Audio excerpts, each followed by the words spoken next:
तो अपन chapter number 6 पढ़ रहे हैं बच्चों। डीएनए के बारे में अपन ने पढ़ लिया, आरएनए के बारे में पढ़ लिया, डीएनए है उसका प्रतिकृतिकरण पढ़ लिया अपन ने। आज अपन एक नया टॉपिक लेके आए हैं, अनुलेखन। अनुलेखन अपन चैप्टर नंबर 6 पढ़ रहे हैं, वंशागति का आणविक आधार। ये अनुलेखन है जिसको अपन ट्रांसक्रिप्शन के नाम से जानते हैं। बहुत अच्छा टॉपिक है ट्रांसक्रिप्शन। अब सबसे पहले आपके मन में सवाल आता है कि ट्रांसक्रिप्शन क्रिया होती कहाँ है। ये क्रिया होती है कोशिका के केंद्रक के अंदर। जो कोशिका है उसके केंद्रक के अंदर ये क्रिया होती है। ये अपने को सबसे पहले ध्यान रखना है, ठीक है। अनुलेखन है क्या? अनुलेखन का मतलब है डीएनए से आरएनए बनने की क्रिया को, डीएनए से आरएनए बनने की क्रिया को, डीएनए से आरएनए बनने की क्रिया को अनुलेखन कहते हैं। यानी डीएनए से आरएनए बनता है उसको अनुलेखन कहते हैं। अब इसमें जो एंजाइम चाहिए वो होता है डीएनए पर निर्भर आरएनए पॉलीमरेज। डीएनए पर निर्भर आरएनए पॉलीमरेज एंजाइम, ये अपने को ध्यान रखना है। इसके लिए जो एंजाइम की आवश्यकता होती है वो होता है आरएनए पॉलीमरेज। किस पर निर्भर है? डीएनए पर, ठीक है। तो अपन ट्रांसक्रिप्शन का मतलब है डीएनए के जो डीएनए है उसका एक तरह से क्या होना, प्रतिलिपिकरण होना। डीएनए है उसका प्रतिलिपिकरण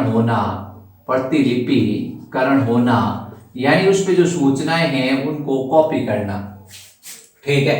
अब सवाल ये आता है कि ये डीएनए के दो स्ट्रैंड है। कितने स्ट्रैंड है? दो स्ट्रैंड है। अब ये दो स्ट्रैंड है, ठीक है, और इससे आरएनए बनता है। आरएनए केवल एक स्ट्रैंड पर बनता है। आरएनए किस पर बनता है? केवल एक स्ट्रैंड पर बनता है, दूसरे स्ट्रैंड पर आरएनए नहीं बनता है।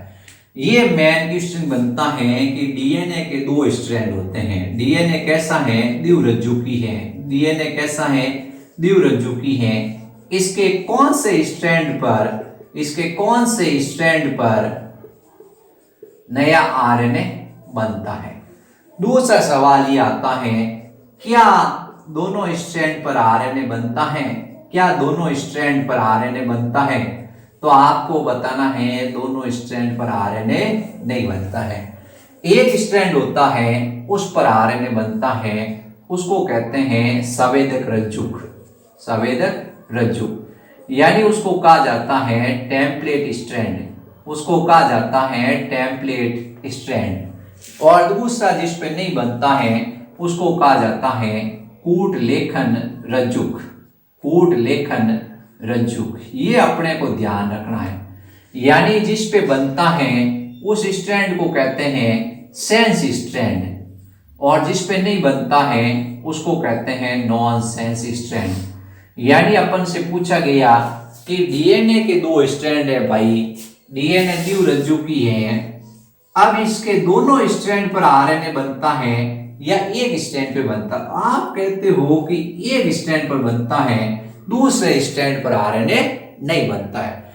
आपसे सवाल पूछा कि डीएनए के जिस स्ट्रैंड पर यह आरएनए बनता है उसको क्या कहते हैं? टेम्पलेट स्ट्रैंड या संवेदक रज्जुक।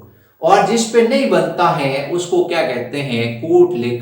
कूटलेखन रज्जुक, यानी नॉन सेंस स्ट्रैंड। इसका नाम होता है नॉन सेंस स्ट्रैंड, असंवेदक रज्जुक। अब सवाल घूम गया कि दोनों स्ट्रैंड पर आरएनए बनना शुरू हो जाए तो क्या होगा? अब अपने सवाल आया है, सवाल मैंने पूछा है कि ये डीएनए का एक स्ट्रैंड है जिसको अपन कह रहे हैं संवेदक रज्जुक, और दूसरा है कूटलेखन रज्जुक। सवाल ये आया है कि कौन से स्ट्रैंड पे बनता है? तो इस संवेदक रज्जुक पे नया बनता है और इस पे नया नहीं बनता है। अब परीक्षक है उसने सवाल पूछा, यदि दोनों रज्जुक पर आरएनए बन जाए तो क्या होगा? आरएनए बन जाए तो क्या होगा? अपन समझाएंगे क्या होगा। ये एक स्ट्रैंड है और ये दूसरा स्ट्रैंड है। इस पे एडेनिन है, एडेनिन के सामने आप जानते हो थाइमीन होता है, और गुआनिन है, एडेनिन के सामने थाइमीन होता है डीएनए में, और गुआनिन के सामने साइटोसिन होता है, एडेनिन के सामने थाइमीन होता है, और गुआनिन के सामने साइटोसिन होता है, गुआनिन के सामने साइटोसिन होता है, एडेनिन के सामने थाइमीन होता है। डीएनए की बात कर रहा हूं, और एडेनिन के सामने थाइमीन होता है। अब ये हुआ बच्चों कि दोनों स्ट्रैंड पे अगर नया आरएनए बने,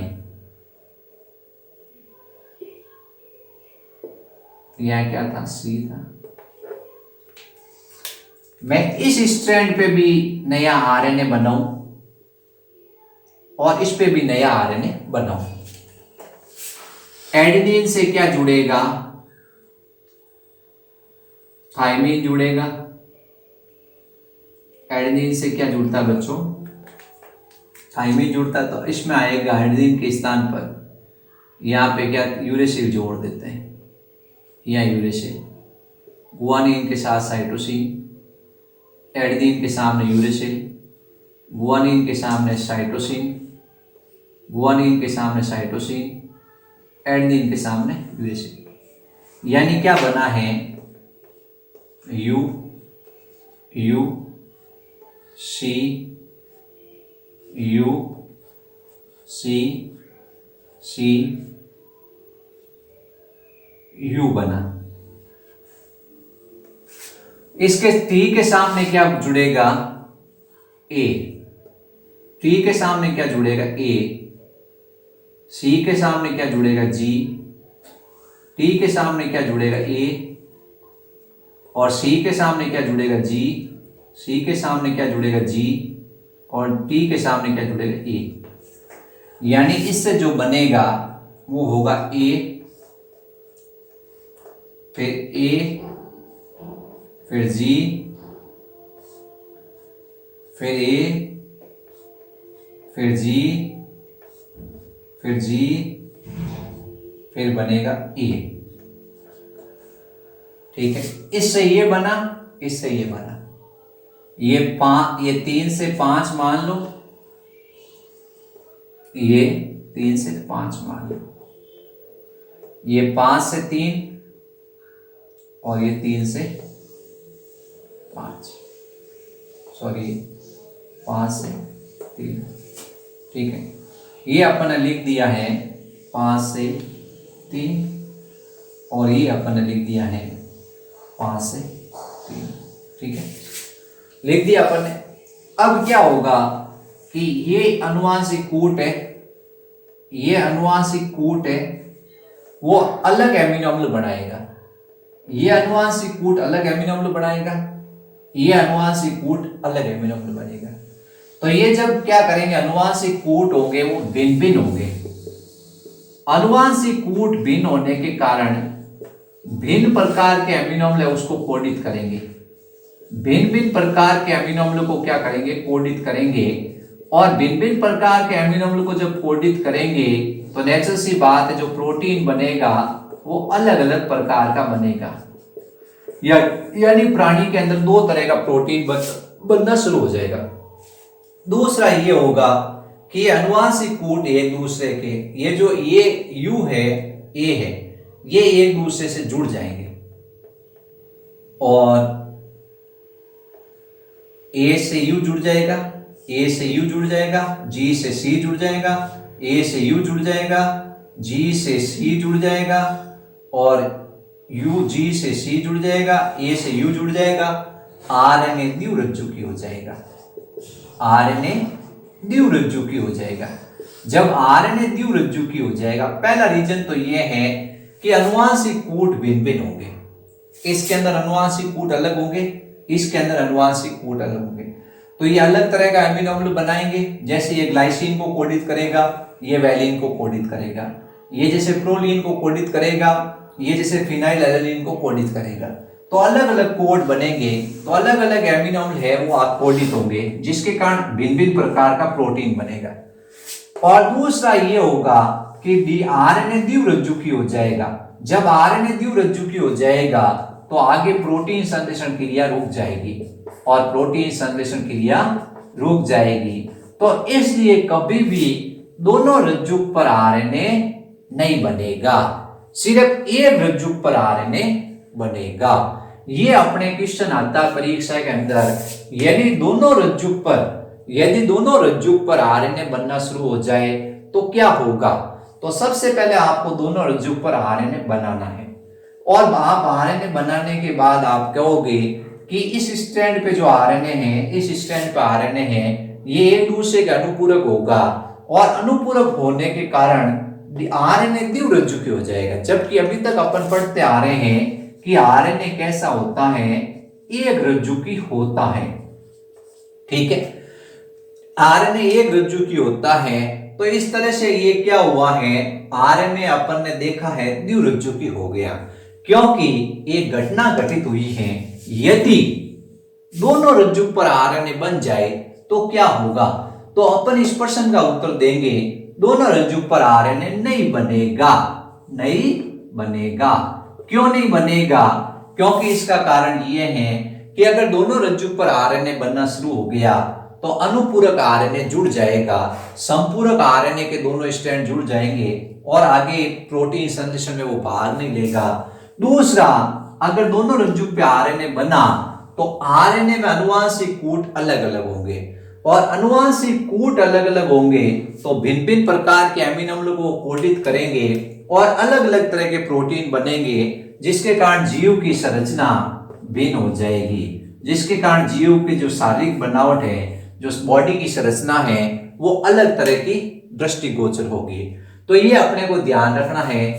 अनुलेखन क्रिया है, उसको ट्रांसक्रिप्शन कहते हैं। ये क्रिया कोशिका के केंद्रक में होती है। सबसे पहले टीचर यही से सवाल उठाता है कि भाई डीएनए से आरएनए बनता है, दोनों स्ट्रैंड पर बनता है या एक स्ट्रैंड पर? एक स्ट्रैंड पे बनता है, उसको कहते हैं संवेदक स्ट्रैंड, और दूसरे पे नहीं बनता है, उसको कहते हैं कोडिंग स्ट्रैंड, असंवेदक नॉनसेंस स्ट्रैंड।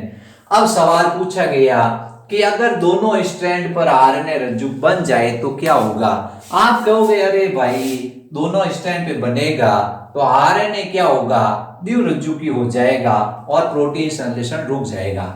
दूसरा, आप कहोगे अनुवांशिक कूट बदल जाएंगे, और अनुवांशिक कूट बदलने के कारण क्या होगा, भिन्न भिन्न प्रकार के अमीनो अम्ल कोडित होंगे, और प्रोटीन होगा वो अलग प्रकार के बनेंगे।